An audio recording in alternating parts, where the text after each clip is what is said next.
Welcome, everybody, to another episode of Both Laugh, the Dying Scene Quarantine Chat Show. As always, I am your host, Jay Stone, and we are up to episode 57 of this show. We're officially well into our third year of doing this show. Every spike in pandemic numbers seems to indicate that I guess the show should just live on for infinity. So that's what we're going to do. There are some fun things coming down the pike in the dying scene world. Some of you may know that from listening to other episodes. If you only catch a couple here and there, that's great. And we certainly thank you for doing so. But stay tuned, especially over the course of the next couple of weeks, some real cool actual things. And who knows, you might see the website actually spring itself back to life. There's a lot of us that have been working pretty hard on making sure that that can happen and to bring more new and fun and different content and different voices and things of that nature. So really stay tuned. Bookmark dyingscene.com, bookmark this podcast, and I think you'll be happy you did. But for now, episode 57 features the person that I have interviewed the most over the years, and that is none other than Dave Hause. He was a guest on episode 25 of this show. He was the very first person I think that I sat down with and interviewed in person when I started doing interviews at all, back when I thought that I was a writer, which I still think I am, except that the website crashed a couple of years ago, so I haven't really been writing, and I'm not sure I can formulate a sentence at this point, but I'm going to have to again soon. But yeah, Dave was the first guy that I sat down with. It was backstage at a show when he was opening up for Flogging Molly, and we talked about a lot of things. We talked about how that show had been going and his transition from being the front man of a punk band to being out on his own, and the writing process that led to what would eventually become Devour, which he had not recorded yet, but was still very much writing. And fast forward a little bit, and that has become one of my Desert Island albums, as some people know and as he knows. And so it's been fun to sort of follow his solo career over the years. We've talked a bunch. I think you'll hear me say that this is the 8th time we've chatted. Not always for his stuff. Sometimes, he helped me with a project I wrote about Lucero back 5 or 6 or 7 years ago now, whatever it was. So it's been great. It's been really fun to watch him in various different projects and different iterations of his own band and the Loved Ones and the Falcon and things like that over the last decade. He's been a sort of guiding light from a songwriting perspective for a long time, which is saying something. I don't use those words lightly, particularly when he's a guy that's essentially my age. And so it's kind of sometimes weird to look at your peers as those guiding lights that way. We always think about the older brothers or the grandfathers or like Neil Young's, Eddie Vedder's, Bruce Springsteen's, Tom Petty's and whatever. But Dave's voice has been a constant in my life for a long time. And so it's always fun to chat. We chatted about a lot about his latest album, Blood Harmony, which came out, 6 months ago now, on his own label for the first time. And so we talked about what went into that process. We talked about recording in Nashville.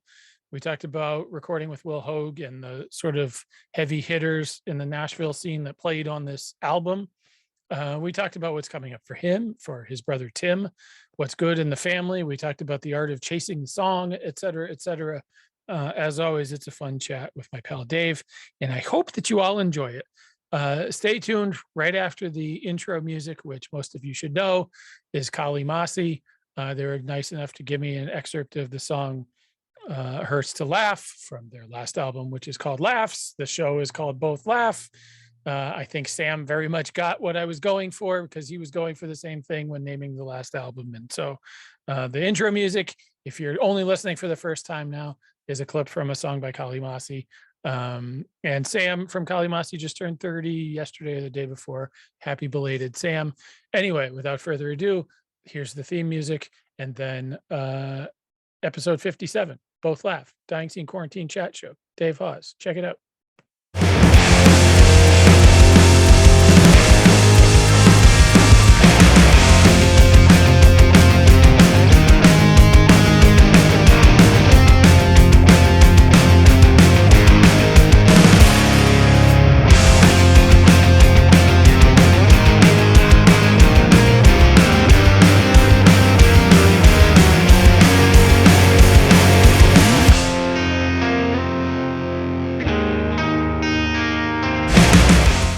right. So, hey, one and all, it's time for another episode of Both Laugh, the Dying Scene Quarantine Chat Show. Every single variant that comes out prompts me to get back on Zoom and keep doing these things because it's just here forever now. Our guest on this episode is making his second appearance on this show, and I think by my count, it's like our 8th time actually doing an interview sort of thing, which is probably some sort of record, either for you or for me or for both. Dave Hause, welcome back. Thank you for doing this. Hey, thanks for having me. There's certain things that are charms, like they're good luck charms. There's a record store in Philly that I play every time I release a record, no matter how ridiculous and how, meaning like, hey, we've done that, but I'm like, yeah, but we did it and it was cool, and let's keep doing it. And I think this is one of those things for me. I'm like, wait a second, we haven't talked on a new record, and that means that the record isn't totally realized. We haven't talked about it. Well, I think especially nowadays where, vinyl is this sort of thing that exists in the ether, and not everybody always has vinyl. And so it might come out 6 months after the record. So I feel kind of okay about, like, I can't go to the store necessarily and buy Blood Harmony yet. So I have it obviously, but I can't go to the store and buy it. So maybe it's not really out yet. So. It depends on what store, and it depends on, we're getting our vinyl in increments, like we've had, all right, another 1,000 are coming on this date, and then 1,000 go to the European place. And so it's been interesting to kind of navigate that. One thing we're doing differently on the next release, which will be Tim's debut record, and then on my next record, is we will have the vinyl in hand before the release day. Like, that is a thing we're not 4 years from now.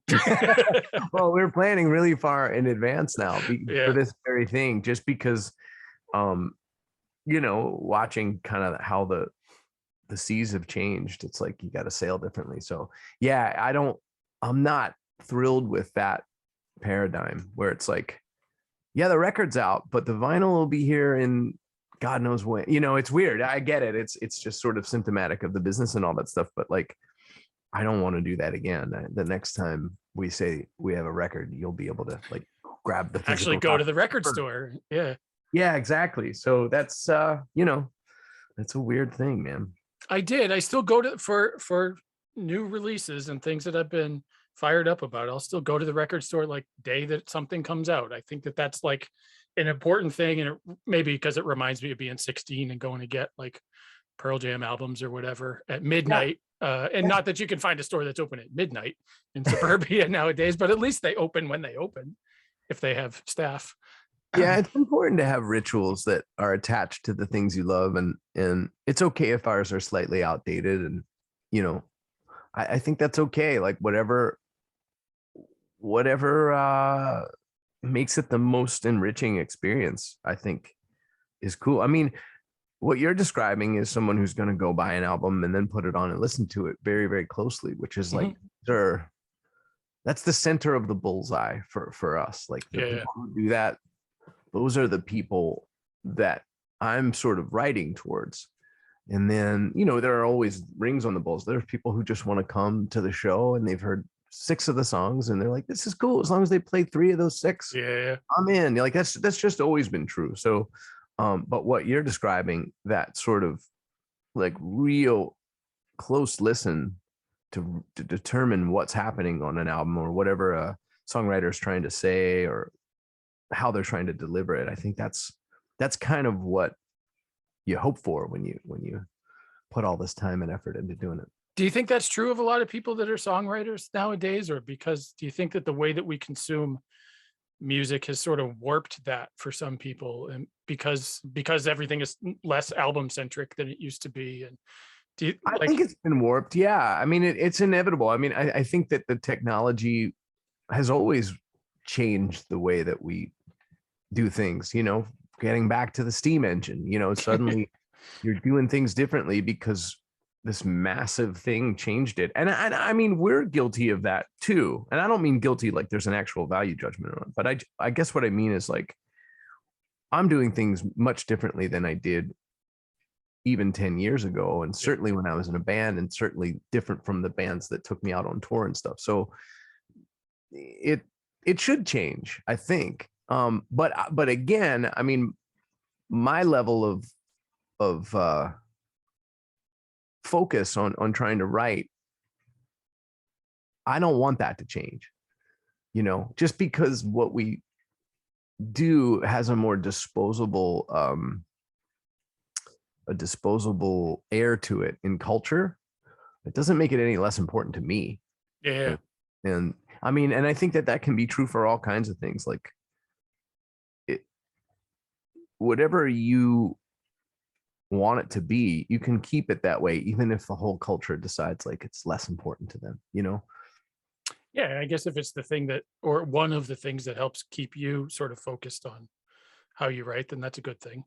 And obviously there are enough of us, I think, who do care about that stuff and pay attention to us, that the center of the bullseye might be small, but it exists. Yeah, I mean, I just did an interview for The Moment for Brian Koppelman's podcast. Yeah, and he yeah. asked me, it was the first thing he asked me was the same thing. He was like, how do you listen to music? And, you know, I do the same thing everybody does to some degree. If it's something I'm not that familiar with, it'll come on while my wife and I are chopping vegetables, or I'm cleaning up the boys' trains for the day. And it's more of a secondary listen. If it's somebody that I've been on a journey with that I can't wait for their new album to come out, or something that really rings my bell, well, then I'm a lot more I'm doing a much deeper dive. I'm putting my earphones in and laying in bed and listening, or listening on a drive and carving out the time. So I think like it's just all this is just part of a bigger picture of a really loud and chaotic world that's always coming at you. And so for me, like, music is a thing that I use to cope with all that. And so I do try to carve out the time to focus. And so I'm always grateful when someone does that with the music that we make. Do you ever, like, obviously people release singles in advance of an album, and if there's an album that you're really fired up about listening to, do you ever ignore the singles until the album comes out? Because it's a thing that I consciously try to do. I've noticed that you've said that. Yeah, you've told me this before. My friend Pete, who owns the Tasty in Philadelphia, the vegan restaurant, she's worked as a music manager, and she's an old punk rocker, and that's her thing. She waits till the vinyl's in her hands to listen. It's just like her ritual, and she's like, I don't care if there's a track out. I don't want to hear this. No, I don't do that. I want to know because I also think, as much as you want people to kind of focus on the whole work, there is a certain amount of creative choice involved in what song you want to put forth first and what statement you want to make. And I mean, I think like now that Tim and I own the master, we are the label and we're the songwriters. There's an interesting set of choices that are ahead where we don't have to do it the way Sony Records does it and the way we've done it before. Like, one idea we've had is with, because Tim has a debut record coming out. And one thing I would love to do is to have the vinyl available, right? And then the songs come out every month for 10 months after the vinyl's available. For an artist like that, where it's like, well, why are we giving Spotify and the Spotify community first bite of this, and the people who spent $25 on a piece of vinyl, they have to wait? Right. And this was actually Tim's idea for Blood Harmony. The vinyl shortage was so acute that we couldn't do that. We would still be waiting to put Blood Harmony out. And, there is an issue of like, put it out and go tour and all that other jazz. But I find that to be a really interesting thing where it's like, well, why would Spotify, like, why don't we just put things out on Spotify when we'd like to? Spotify is cool with it. Yeah. And why don't we have the golden ticket kind of thing be given to the fan first, given to the person who's devoted to the music? They get it first. They've heard it before everybody else. Right. So there's something compelling about that now that we have more control over the delivery system. I remember that just evoked a really specific memory, but I feel like every time we talk, I bring up Pearl Jam, and I apologize for that. Although I shouldn't. But I remember when Vitology came out, it came out on vinyl first, and it came out 2 weeks before anybody else had heard any of it, and before the cassette and the CD came out. So I remember buying Mhm. it. My dad took me to some like 2 towns away because it was the only record store that had it. Yeah. And I remember putting it on his old record player and then calling my friend who was a big Pearl Jam fan to like explain what the album was Yeah. doing. But I felt like like you said, I had the golden ticket. Like I had this Yeah. before anybody else could even hear it. Right. Yeah. But I physically had it. Like it wasn't just I got an advanced email of it or whatever. It was like it was something cool. And I went and bought it. And yeah, I like that. Yeah. I mean, I think that what I'm trying at the ripe old age now, well, certainly over the hill, as most people would maybe describe it. But I'm trying to get creative with that. The intersection of art and music or whatever, or sorry, music and commerce or whatever that is, the creativity where it meets the economics of it has never been a comfortable intersection for most people, and particularly myself. But what I'm trying to do now is look at it more creatively. Like, okay, well, here's another creative choice. We can do it the way we want. You don't have to do it the way it's always been done. The whole thing has been upended and changed. And so, that said, we're still working within the paradigm of albums, which is an archaic thing. It's something I think is really cool. Yeah. And so for now, I'll continue to do that. But how we deliver it to streaming and how we, what we do after an album's out, like we're about to release the 3rd B-side from Blood Harmony in a couple weeks. We just kept things coming after the record came out. And that's been really fun. Like you can sort of lament that, or you can, embrace it and try to be creative with it. And then like have interesting things to add to your set list, or, little surprises for people. Like if, there's this song called Without You that we put out that probably should have gone on the record.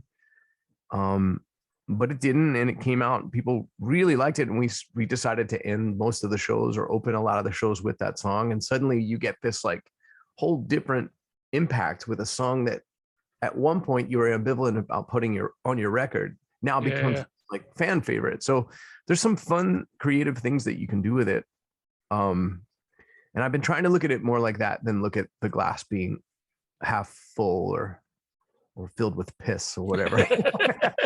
I've been looking at it more like, all right, this is the world we live in. Let's take the things about it that we like and apply them and go with it. And the things we don't want to do, we can skip.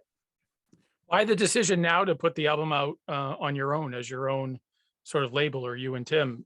Was that a thing you had talked about in the past wanting to do, and now it was just a good time to do it? Or no, I never wanted to do it. I thought it was going to be too much work. And I thought, and again, that discomfort of like, I don't want to, I don't want to be like a suit. I just want to keep it pure. It's like, yeah, until you start looking at what basically happened. How can I say this with like all the proper? So we put out 4 albums on the same record label, and they were licenses. So I'll get those masters back after 10 years or whatever. And what started to happen was they were doing just incrementally a little bit better each time. And I kind of started to see like, okay, well, if we're not going to be doing like explosively better every time, then I kind of started to understand the process more and more, and was like, okay, well, if I understand how this goes and I build my own team, I can benefit economically way more if I own it and don't license it out than if somebody else does that. And so really it just became like, all right, we sort of outgrew that. And I just learned enough about it to go like, all right, let's try it. And then in the pandemic, we did the Paddy thing, which was like, that was our, I was like, well, let's try it. We're not touring, obviously. We're not, this is a weird album. If we can it's sell a little more of a niche thing. Yeah. Yeah. I mean, even describing it to people is like, well, there's these 2 songwriters, right, that you probably haven't heard of, or you've heard of one of them. Right. And I really like them. And so I recorded 2 EPs and put it on either side of a vinyl. One of them's named Paddy and the other one's named Paddy. Like even that description is like, you're like, people are like, you lost me. Yeah.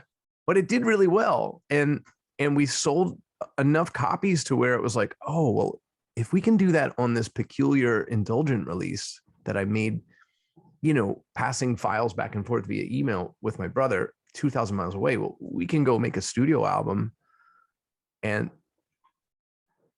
probably do really well. And at this point, Blood Harmony has sold more records than any of the other albums, and they were on essentially a label that was partnered with a major. Right. And that's no fault of theirs. Like, they've got bigger artists, they've got bigger fish to fry, they've got different channels, they've got different priorities.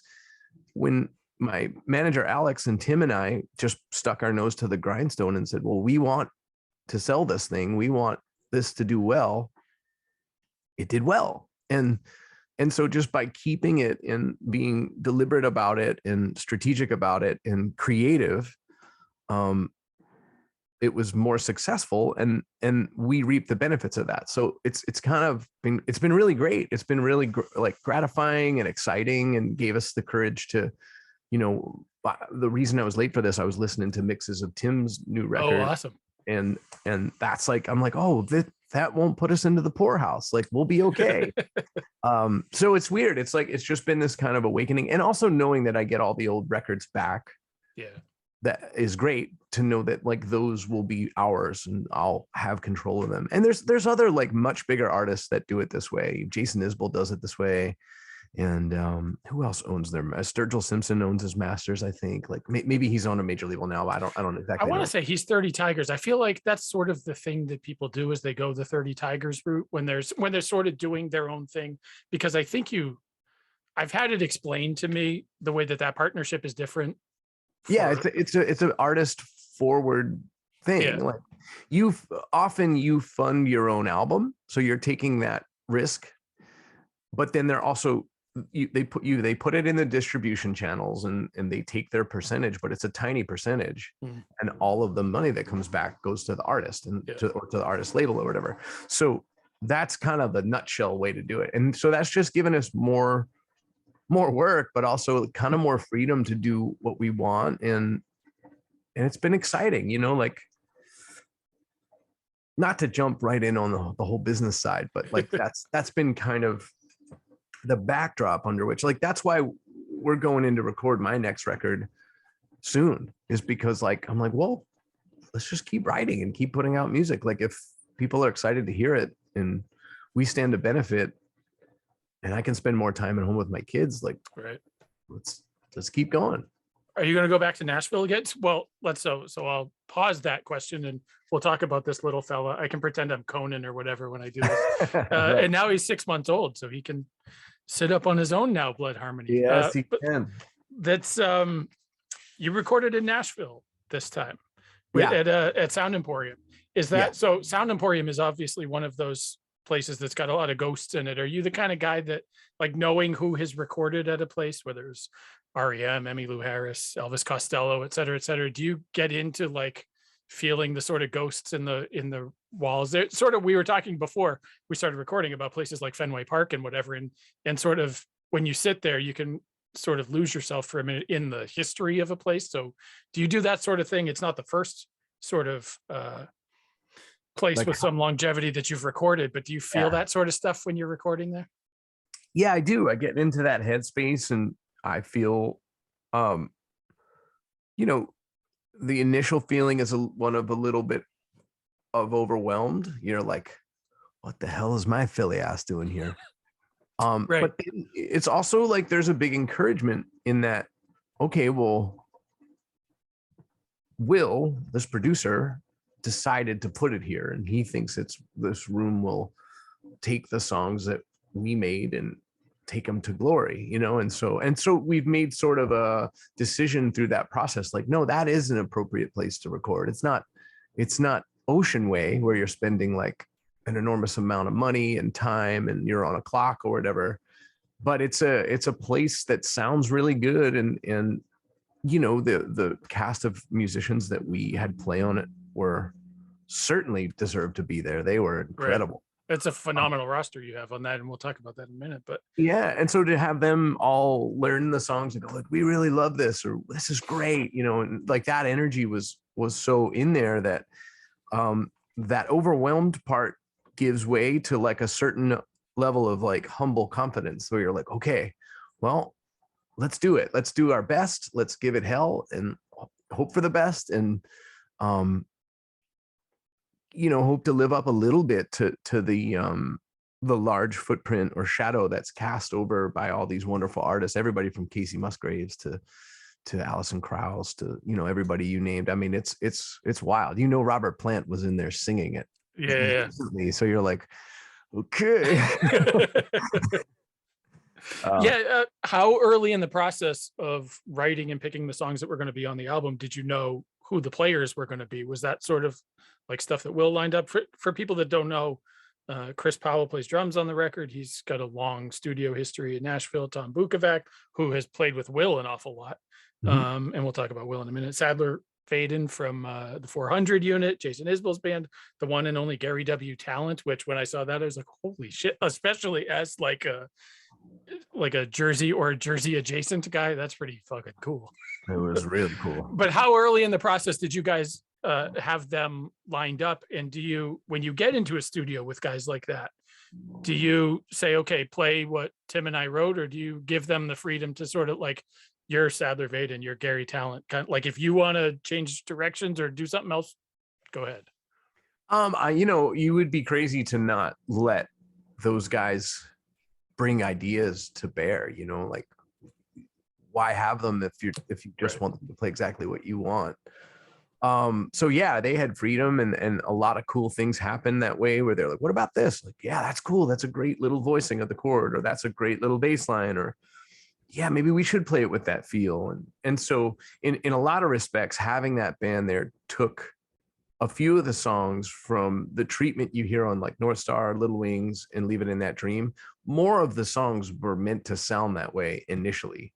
And so when we were in there, I was like, well, let's try Garry in this like sort of Elvis Costello vibe because of this little bass thing that Garry Tallent did. Do, do, do, do, do, and it was like, oh, wow, that's cool. That's really cool. Yeah. Let's go for that. And so there were a couple instances like that. That happened on Snow Globe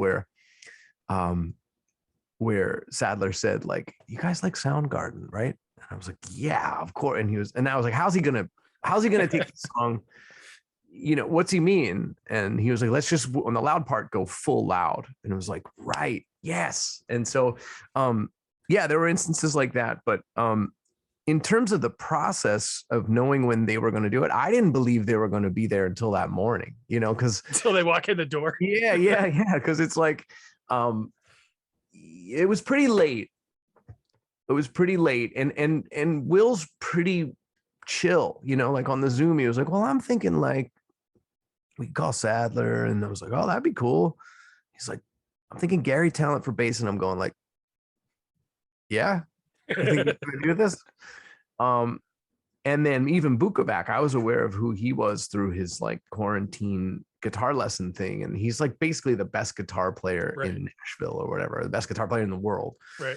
And studio guy. And when he mentioned him, I was like, get out of here. And then Will was like, but you got to understand, like when he came to town, I met him and we're old friends. And so I was sort of not quite 100% sure that Will wasn't bullshitting me initially. Yeah. And then I talked to my manager about it, and Alex was like, but look, if somebody came to you, if Will came to you and said, I want to make a punk rock record and I want you to produce it, he was like, you would call Johnny Two Bags from Social Distortion. You would call Brian Baker from Bad Religion. And there'd be a certain element of Will going, are you sure you can get these guys? Right. They happen to be your friends. He was like, that's just true for Will in Nashville. And these guys are people that he knows that are willing to play on it. And that's just how the city works. And I was like, okay, if you say so. But again, I do think like, I wasn't sure. Like, I certainly wouldn't have been surprised if the morning of they're like, Garry called in sick. Yeah. He's or Garry is playing for the Queen of England today instead of doing your record. Like, I would have been very not surprised.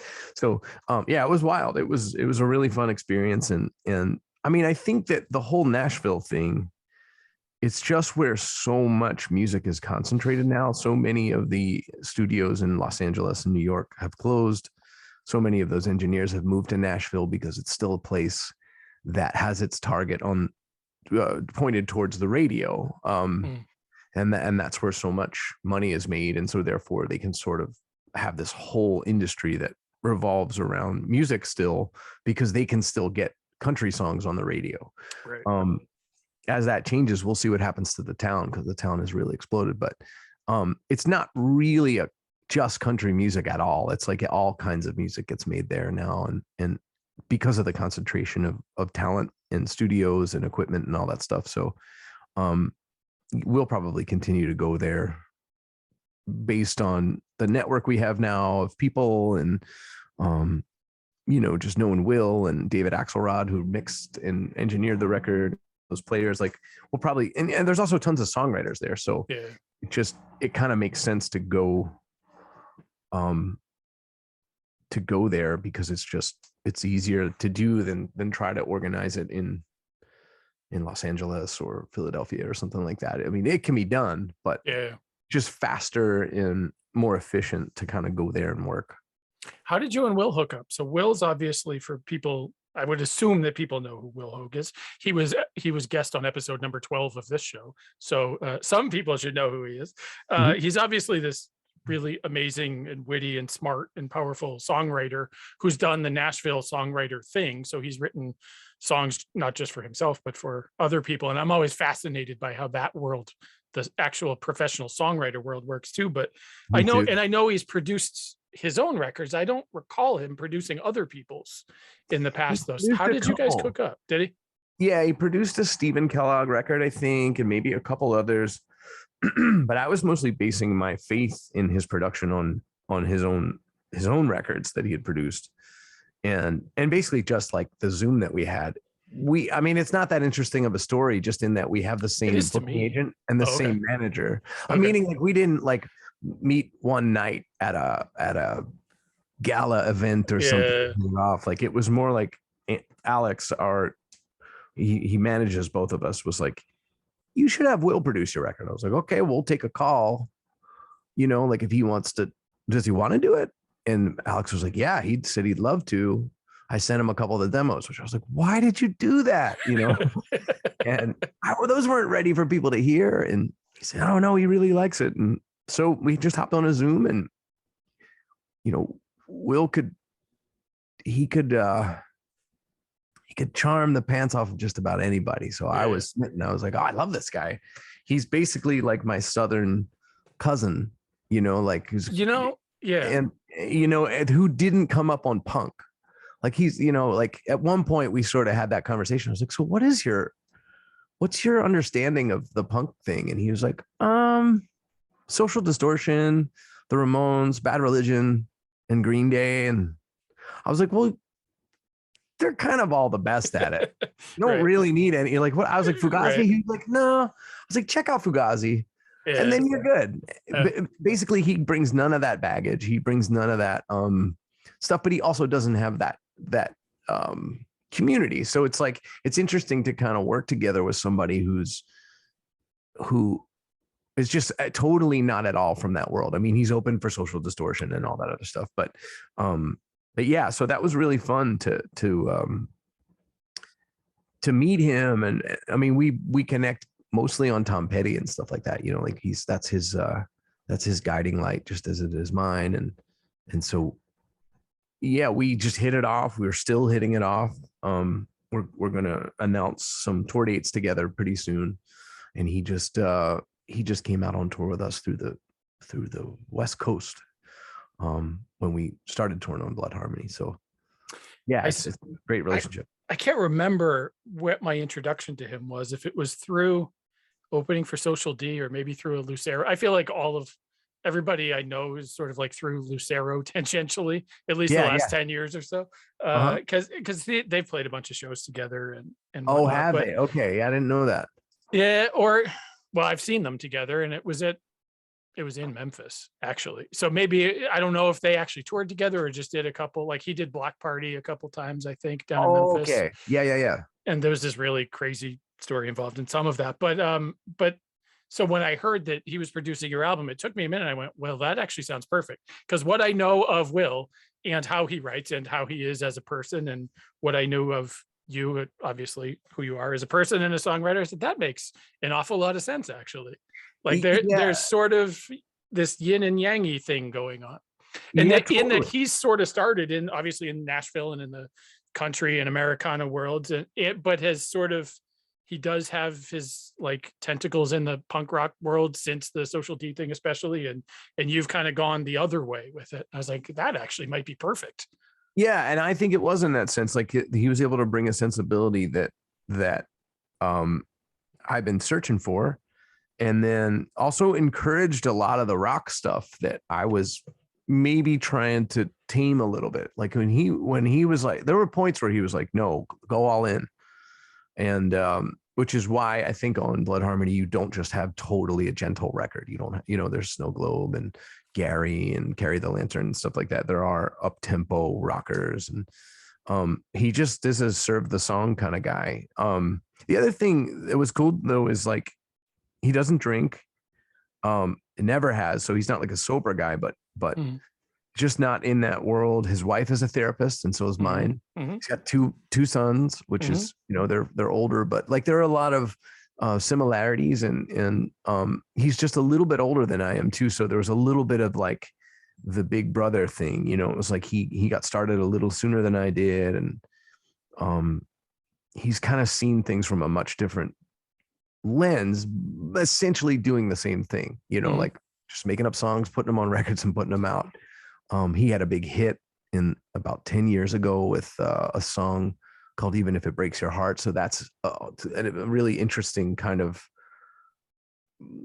world that he's seen that I don't know anything about. And so, yeah, it's been great. It's been great. He produced Tim's record, and he worked on this other kind of slightly secret project that we're in the middle of. And We then won't tell anybody.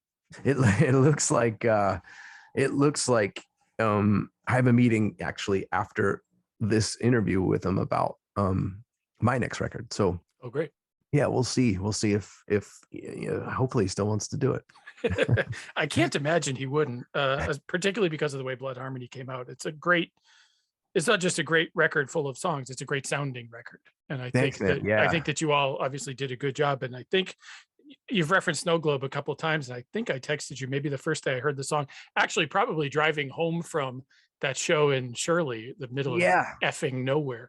Mhm. Because that was the first time I heard Snow Globe. And that's such a good and different sounding song that I like, when somebody that I've been following for years and years and years has this other sort of left turn, and it kind of makes you go, wow, like I know your songs, and I know kind of like the way that you write songs, and so to have one that's completely structured different, and it sounds different, and it's got a whole different feel to it, I was like, damn, he's onto something here. This is a really cool song.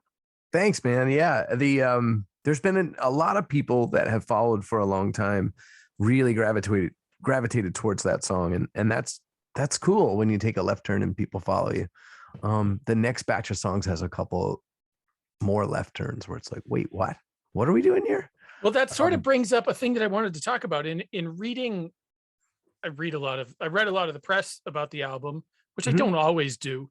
Yeah. But there's a thing that came up a couple of times, uh, whether maybe it was on People Magazine or Rolling Stone Country, something like that. But um, this idea of chasing the song. And Mhm. so to me, that's a really sort of fascinating way to look at songwriting. But I'm curious on like what that process sort of is for you. And this isn't really a fancy way of asking like what comes first, the melody or the harmony, whatever. But like, but that idea of chasing the song for you, it's clearly important because it's a thing that you mentioned in a couple of different interviews. But I wanted to dig a little deeper in that. And what Okay. does it actually look like for you? In is chasing a song so much as like picking up a guitar and seeing what it has in it for that day, or is it like sitting down with a sound like I want to write an Americana song, or I want to write a song on ukulele or whatever? Like, how does that actually sort That's of a go good for you? question. I mean, I think it's like you're trying to find the soul of the idea, right? So like, and the idea might come with a melody or come with a lyrical thing that you really want to hang your hat on, or it comes in different forms. but then sort of like every part of the process, you're putting like another layer of clothing on it, or like, okay, well, these are the socks and this is the winter coat, or whatever it is that you're sort of dressing onto the soul of that idea.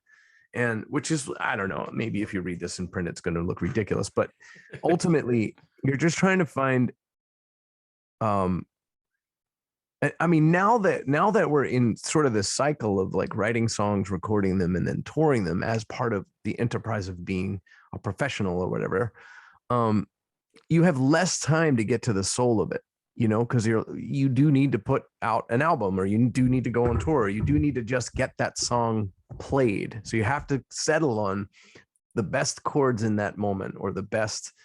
But in that same regard, over time, the song typically changes the more you play it. And we like to play them totally different ways. We like to go out as a duo or a trio. We like to go out with the Mermaid, the full band. And so I like to search for the soul of the song long after it's been recorded too, because that could also change from night to night. There's Tuesday night shows that are seated that are way different experiences than a Saturday in Boston in a rock club. And so the Right. soul of that song might be more appropriately delivered on a Tuesday in a dinner theater differently than at a rock show or at a festival or whatever.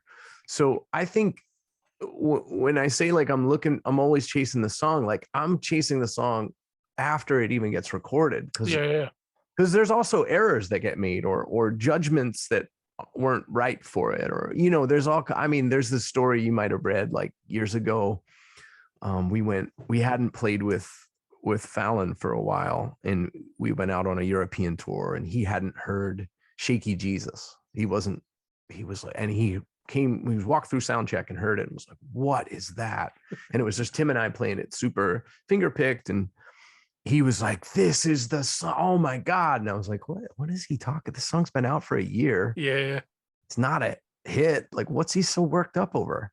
And he went back into the backstage to listen to it, I guess. And we got to dinner and we got to catering, and he goes, drums. I hear him yell from the other room. And I said, what are you on about? He goes, you put drums on it and guitars, or, loud guitars. What have you done? And I was like, dude, this version you're hearing is a new version. He was like, but it's the version.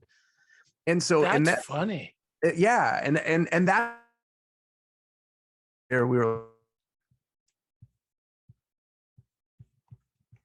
Oh, I don't know if you paused. One of us froze for a second, but we're good. Let's record it this way. And sometimes you don't get it right. And so therefore you're sort of still chasing it after. Yeah. So that's just sort of my relationship to it. Like everyone's kind of different. There are obviously artists who have like the definitive version of fill in the blank song, Mr. Brightside is like, it's kind of perfect, or whatever, the Peter Gabriel song, or who fill in the blank, give it away. That's the version, and maybe that's how they play it every night. But a lot of times I'm just always searching. Has that always been the case? It's probably a little more difficult to do in a traditional 3 or 4 or 5 piece punk rock band to sort of because the sort of scope of what you can do or what you can get away with is probably a little more narrow. But has that been a thing for a long time? It's been a thing for a long time. It's part of the reason why it was more appealing to go out by myself or go out on my own, so to speak, than be in the constraints of a quote unquote like signed punk rock band. I was like, well, that means the thing. That means a certain And I think it's still probably to my commercial detriment. Like I think that people get confused and go like, wait, what are you doing? Even now, even whatever a decade in? Not necessarily the people that are already down for it and have followed along, but like people who are maybe further out, like, oh wait, Dave Hause has a new song. All right. And they might listen to it and go like, what is this? This sounds nothing like what I heard the last time I tuned in, which might have been the bridge. Yeah. It could have been. Yeah. Which is okay too. But I guess for me, like, I guess I'm just kind of committed to to chasing that instead of the other things that often come along with being in the music industry. I think, because I got to be careful here. I don't want to critique someone else's path. Like if you're in a band that you really enjoy being in and you guys make certain magic and it's become a classic band that people can count on, and you may have a really cool t-shirt, a really cool banner, and a really cool culture around that, that's great. I love that. I don't necessarily want that though. I don't want to do that. I think I'm just kind of chasing something different. I want to be able to keep moving and keep changing. And if that means I lose people along the way and gain people along the way, I think I'm mostly all right with that. It's scary now that I have children, but I just think like that's what my favorite artists have done for the most part. Chase the muse, even if it goes into weird places, it goes down weird alleys and up to weird mountaintops, and people go like, wait, what? You made that album?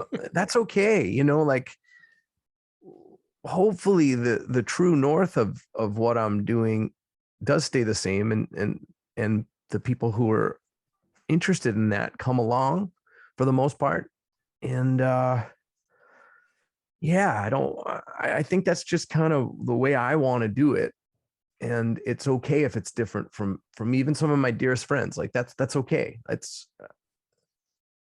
And it's okay if they end up sort of more commercially successful too. Like I'm all right with all that. I think I'm at my best. I'm okay with all that. Well, you do have 2 kids as well, so you have to balance that. But you have to be at least a little commercially successful. It's not like the old days. The good thing is I am really attached to choruses. I really like choruses. I was raised in the church, and then I was raised with rock and roll. So those 2 things are real chorus heavy. So at heart, that's what I'm just gravitated towards naturally. So even if it's weird, there'll probably be a chorus.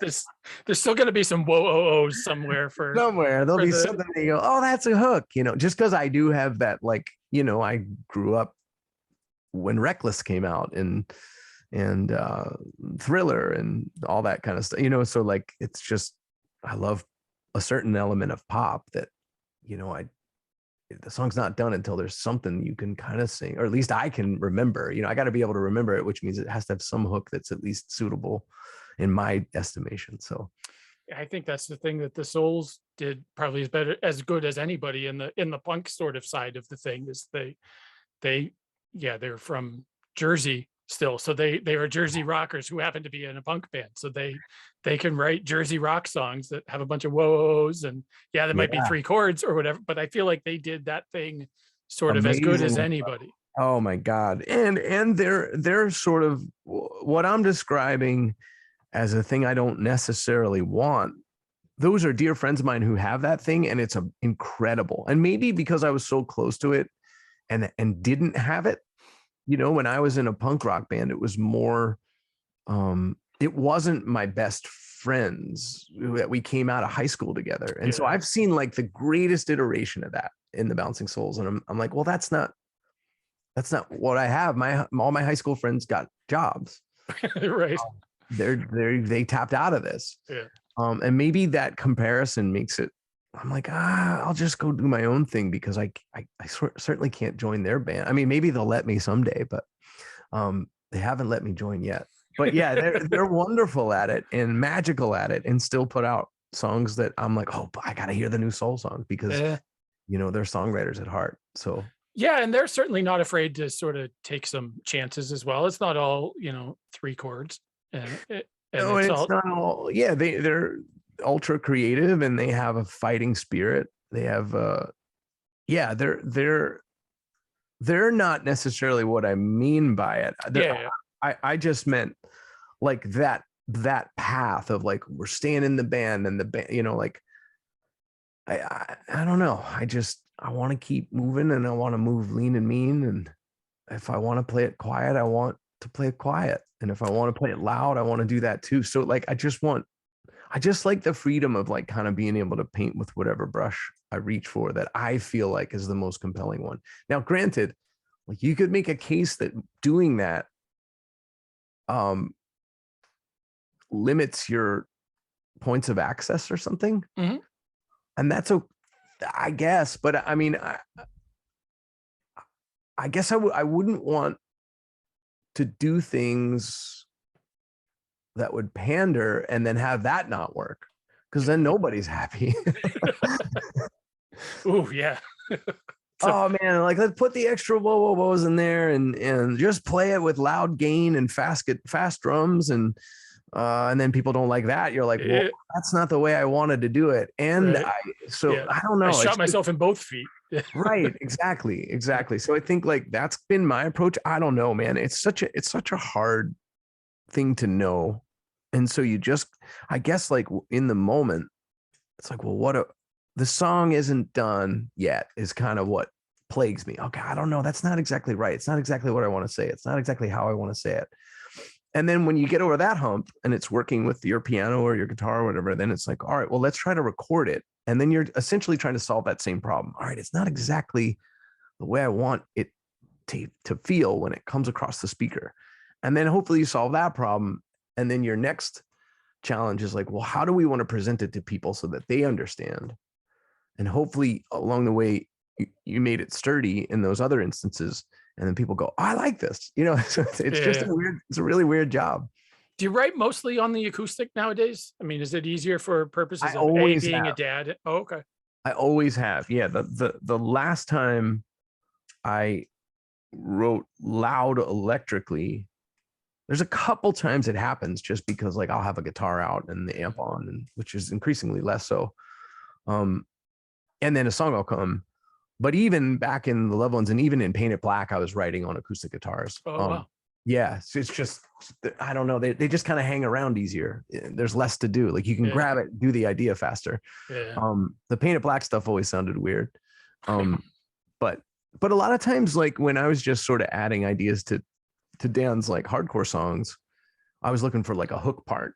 And so I'd like mess with it and be like, what about this? And if it sounded pretty good just with an acoustic in my vocal, I was like, well, it'll at least be sturdy enough to bring to him, and then you can mess with it. So, but that's like also, I don't know, that could even be, for all I know, it could be 20 years ago we did that. I can't even remember. It would have to be, I think, at this point, wouldn't it? Something like that. Yeah. It's like we're in 2022 and I feel like I was in Paint It Black, well, I don't know, in the early 2000s. Yeah, so. It's in that neighborhood. Yeah. Yeah. To answer your question, I've always written stuff on the acoustic,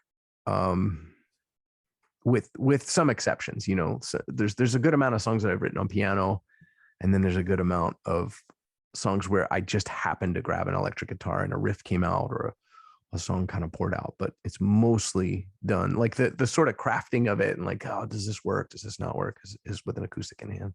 Do you find you're a better acoustic player now than an electric player? Like, does it fit better, particularly from doing, the you and Tim things for so long, and maybe just from messing around with an acoustic at home more? Do you feel like you're a better acoustic player than an electric player now? Like, does that sort of muscle memory go away, or does it come back when you pick up a Les Paul Jr. or whatever?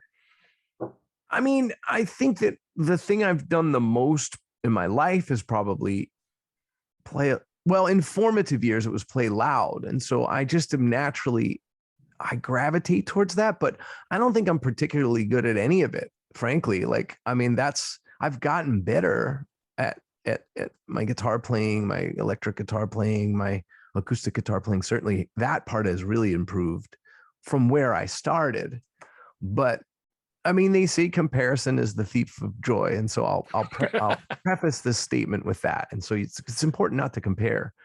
But if I were to real guitar players, I don't cut the mustard. I really don't. And so, which can be really frustrating when you're trying to like flesh out an idea that has more, like in my mind, it's more complicated than it is than my fingers can do. But there have been moments where I've noticed improvement. Like recently we were playing some shows in Asbury Park to warm up for our tour. We did like some. It's a great little spot, isn't it? Danny Clinch's gallery, and Pete from the Souls came by, and I didn't know he was even in there. We were sound checking. He was coming by for a visit, and he was like standing behind a pole. I didn't know he was there, and I was doing this finger picked thing. And he was like, yo, you got really good at finger picking. Yeah. I was like, I did? No. And he was like, remember how long it took us to finger pick stuff on resolutions? And I was like, oh, right. And so like, it's interesting to kind of like take a little bit of inventory every now and again and see where there's been improvement. But I don't think I'm that good at any of this stuff. Like and none of this stuff do I think I'm like, even, you know, singing people, oh, you can sing. I don't really think that. I think Adele can sing. I think, and so for me, what I kind of go back to, and the older I get, the more I sort of lean on this, is like, I think people are here. The audience that I do have are here for a perspective. That's the only thing that's indelibly mine, and so, which I think is why I'm a pain in the ass when it comes to writing songs. Like Tim will be like, that's a good line. I'm like, yeah, but it's not yet.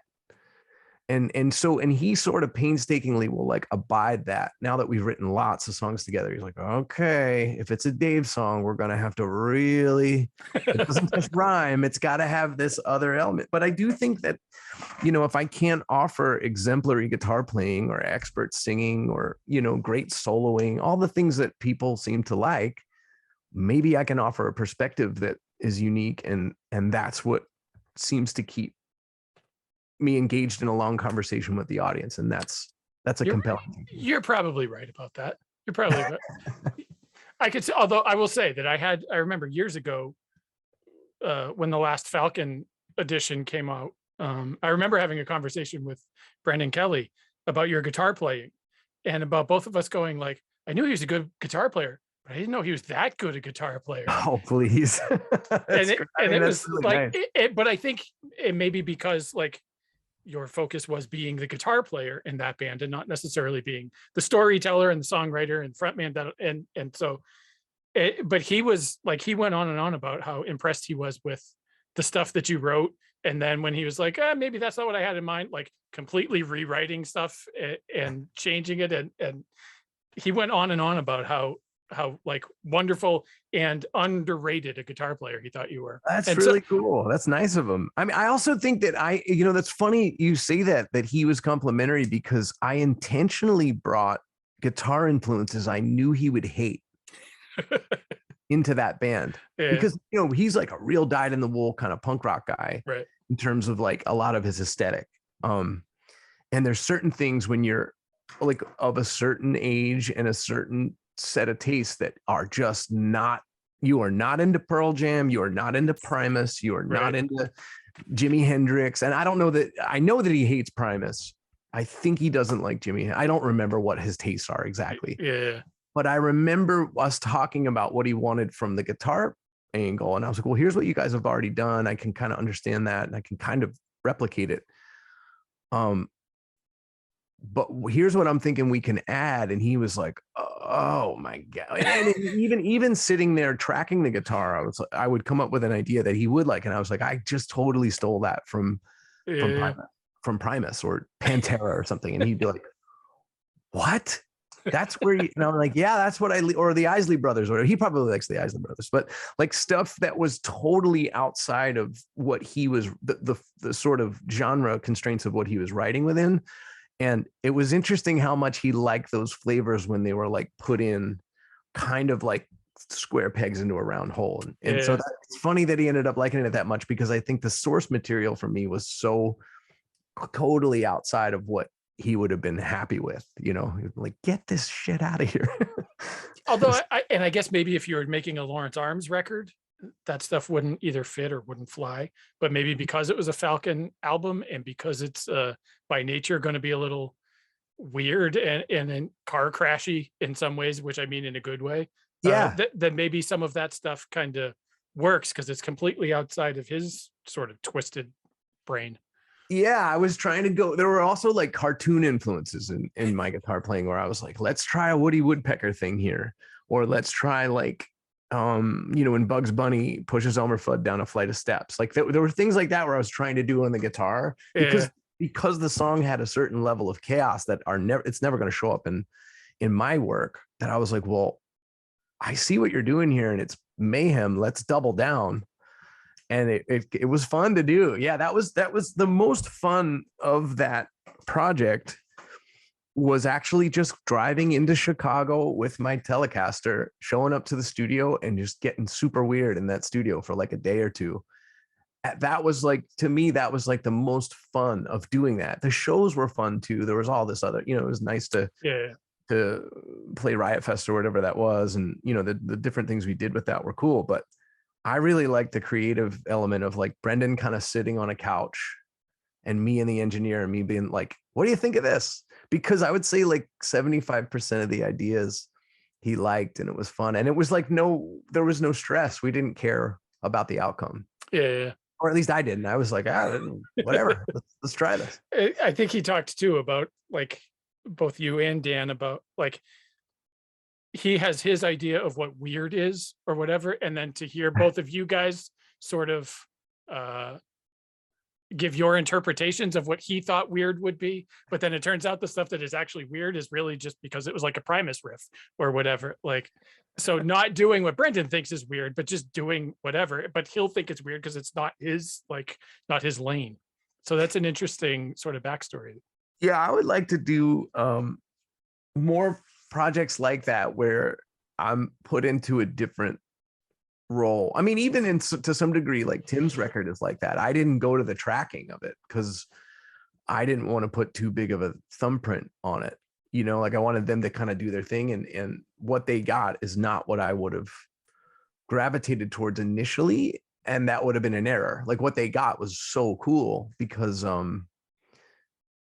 I sort of stayed out of the way. And I think like there is a push and pull with collaboration that is exciting. And the older I get, the more I just totally embrace that, because you're much better in a mix, I think, a mix of people, a mix of creativity than just like totally on your own. I think that can work, but I think that collaboration is really fun. Well, it's got to be an interesting piece where you and Tim have collaborated for a long time on your stuff, but then to collaborate on his stuff, I can imagine that it's probably a good idea that you step back a little bit in the tracking part, because otherwise you probably fall into old habits and old patterns and things like that. Yeah, I want his artistry to be his own. And despite writing the songs together, like in the songs that were clearly Tim's songs, I yielded to his artistic thing. And so that should be true in the tracking and the artwork and all that other stuff too. So it's interesting. Like hopefully they cross pollinate and it just keeps that creativity and excitement alive, because that's the life force to me. Like that's what I'm chasing. The older I get, like I'm less compelled by most of the reasons why I initially like decided to do it have changed. It's more about the creative energy and the exchange of ideas than it is like, I want to go play shows, like, I'm like, I want to stay home with my kids. So it's interesting how it changes, but I think the fervor for that, for me, still is what kind of guides me through these processes or processes. Is that the word? It's all the same. Nobody cares nowadays. That being said, about wanting to stay home with your kids, how's it been sort of navigating, especially with the Mermaid, the last handful of months, and getting out to play the full rock show again? I mean, I hesitate with how honest to be, honestly. Fair enough. It was hard. It was really hard. I desperately wanted to go back and do it. When something's taken away, you want it all the more. We waited so long, what felt like forever, that 2 years, whatever. Right. But we got out there and it just felt different. I remember a conversation I had over the couple of weeks of touring this past tour, and my manager was like, look, you're either at the same place you were in 2020 before the pandemic or improved. So why are you struggling with this so much? Like all the metrics would point to like, you're doing well. And the band sounds good too. Like And the band, they're the great band sounds humans. great. It's hands down the best iteration of the band. Like there's everybody can play, everyone can perform, everyone's adding something that makes us greater than the sum of our parts. And so all that is also a box that's checked. So I really had to do a lot of introspection about it. I mean, I'm in therapy, so I talked to him about it, and Yeah. I just think there's a lot of uncertainty in the world. There's a lot of like uncertainty in my life. I have 3-year-old kids. They're 3 already. Good grief. Yeah, Happens fast, doesn't it? yeah, it really does. I mean, and I just think like all that's to say the 90 minutes or whatever we played every night were great. And I could lose myself in that moment and be most of the time in a state of bliss. There were certain shows that were bigger struggles than others, and I love it. I love the fact that there's people there and, you know, they're supporting it. I love to play guitar. I love to be in a band. I love to present it that way. All that's still true.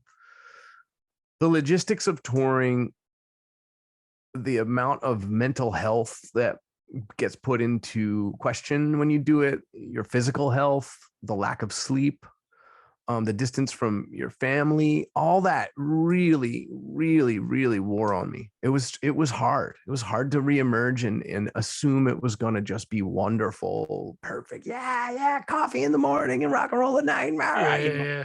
And have it be like, whoa, I was not prepared for this. I was not prepared for what America looks like right now. I wasn't prepared for what inner cities look like right now, like pulling into the towns and seeing what the pandemic's done and what, you know, a lack of a social net in the country looks like.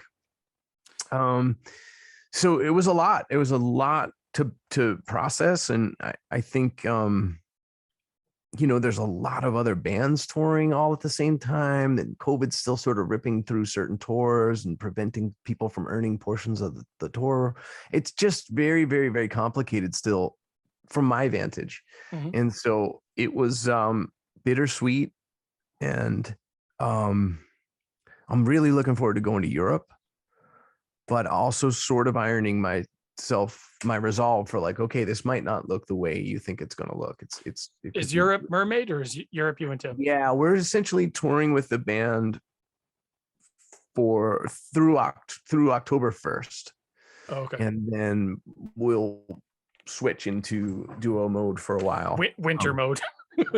Winter and spring. Yeah, we have a bunch of big plans that are sort of related to some of this, in that like I need to make it look like it. I need to make it look the way it needs to look, so that I don't lose my mind, lose my family, lose my my heart. You know, like I've got to make some changes to the way we do things.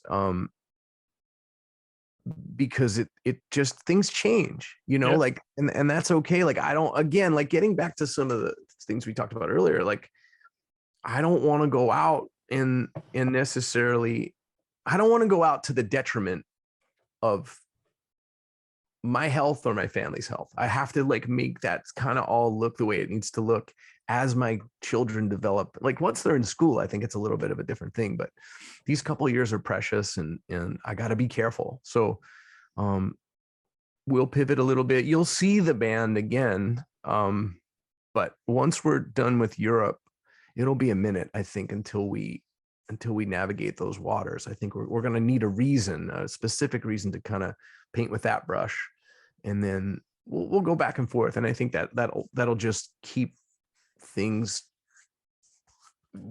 healthy. Yeah. But I feel like that's the way you've sort of been navigating most of the solo career waters, right? Is kind of doing what you're right. Had to do both creatively and professionally and family wise, and to make your therapist happy. And my therapist is happy if if I'm happy, so he's all right. But no, I guess I was just kind of surprised at how hard it was.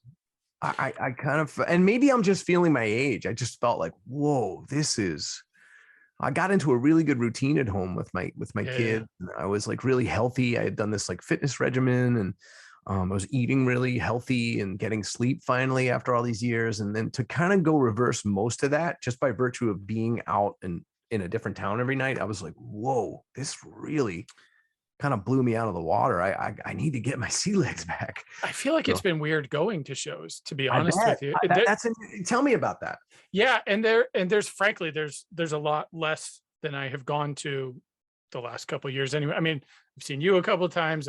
Had to see Hot Water a couple of times because you have to see Hot Water. I've seen Mhm. Corey a couple of times, but I've really scared back the number of shows for a variety of reasons. Sure. Which I do feel bad about because you want to support everybody that's had to put their creative things on hold for the last couple of years and give them your money and buy their Yeah, merch and shit like that. But it's weird to go out to shows, and it's weird to be I agree. um especially if so, I've have a lot of family things going on. Like my in-laws are in their mid 70s, my parents are in their late 60s, my grandmother's still around, she's in her late 80s.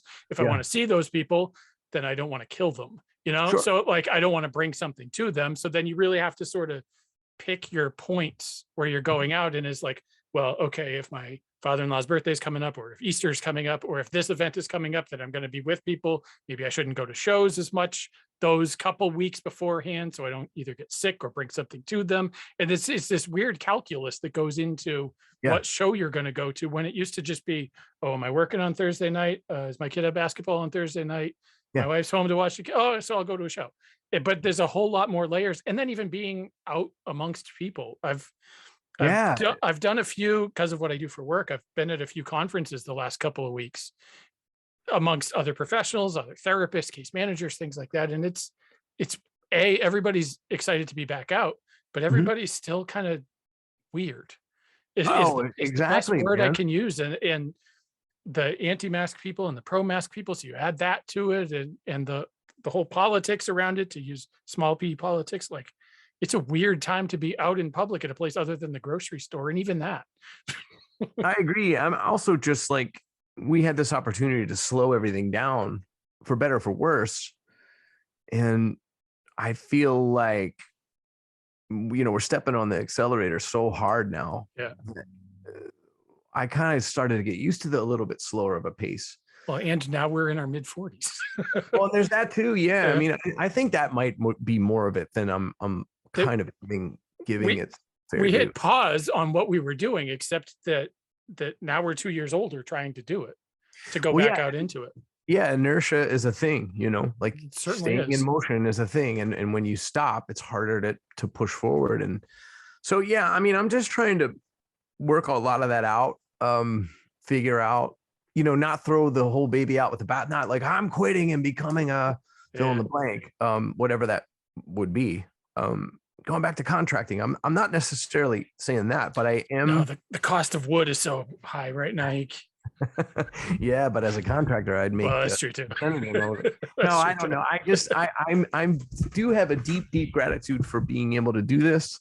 It's something I wanted to do my whole life, and I've gotten to do it for most of my life, and so that's not lost to me. I just think, I guess I'm in a unique position where the same amount of people come if I bring my band or not, if I come with Tim or not, if it like, and so because I have that gift, I want to lean into that and be like, okay, well, here's the best scenario for us. It's not necessarily to go out and play 200 shows in a year. Like Yeah. right now, that's bad for my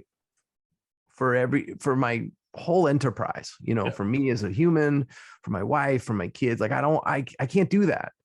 And It's good for your therapist. right. Yeah. Those 7-hour-long phone calls a week. Right. Yeah. Job security for him. Right. But yeah, that's thankfully there's other pivots to make. There is going to play the bull run. There is going to play listening rooms and different things, doing different things, and people seem to come either way. So it's like, all right, well, cool. Thank you. I think I'm gonna continue to do some of that in order to stay balanced and hopefully do good work that people keep coming back for, because at the end of the day, as we've talked about, like my chase is for that song, and hopefully if you're well enough, you can get to that song. Yeah. I don't want to take up too much of it's morning still where you are. Is it? I don't know. Almost it's all not. a blur. Almost not. Thanks for doing this. I appreciate talking to you every time. Man, I appreciate it too. We've had quite a lot of good chats about it. We always cut to the quick of so much of it. And I appreciate that. I appreciate the long conversation we've had.